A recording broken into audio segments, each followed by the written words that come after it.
เจ้าแซวคือมาโยงหัวใจคักแท้มือแลงน้องลาสิเป็นของเขาใจที่มันเสียโซถือซองมาซอยงานเจ้ากับบักสองสาวพร้อมกับฝ่ายผู้แค้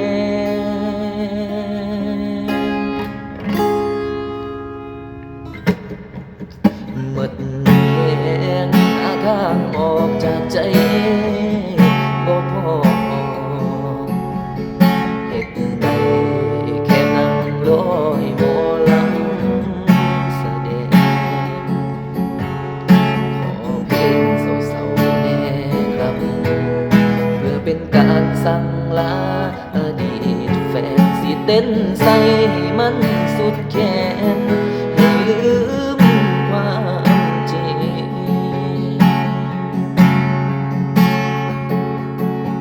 ขอเตยสูงเดมอซอยลำนอนอันเรื่องความหักสิฟอนใส่ให้มันคักๆให้มันสาแก่ใจโชคดีเด้อน้องลาไปสู่ควันกินดองปอนไข่วาสนาบุญอ้ายบ่หลายหากเลยจอดเมื่อสิ้นได้ห่วมเคียงย้อนเกิดมามันทุกข์มันยากสุดแสนลำบากอีนี้คอยบ่แม่นพระเวทกับนางมัดสีได้เคียงข้างคนดีสุขีสุภพสุสานไป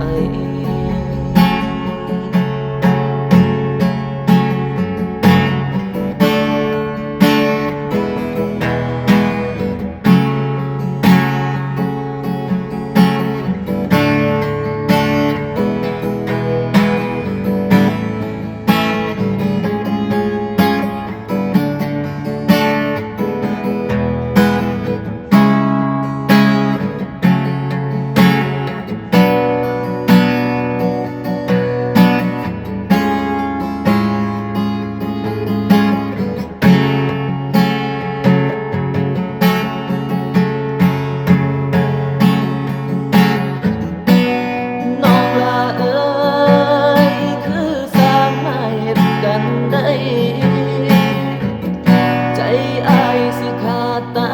ยเมื่อเห็นน้องย่างจูงมือเขาอ้ายคงสิเมิดค่าวาสนาต่อใจของเจ้าต่อให้มึงห้องให้นอนเศร้าจนสิตายเขาก็บอกคือ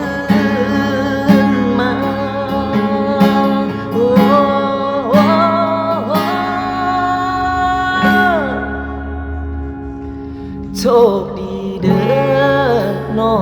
งลามือสู่ควันกินดองปอนไข่วาสนาบุญอ้ายบ่หลายหากเลยจอดเมื่อสิ้นได้ห่วมเคียงย้อนเกิดมามันทุกข์มันยากสุดแสนลำบากอีหลี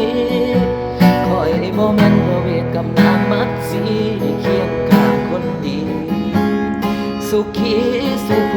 พสุสานไปคอยบ่แม่นพระเวทกับนางมัดสีได้เคียงข้างคนดีสุขีสุภพสุสาน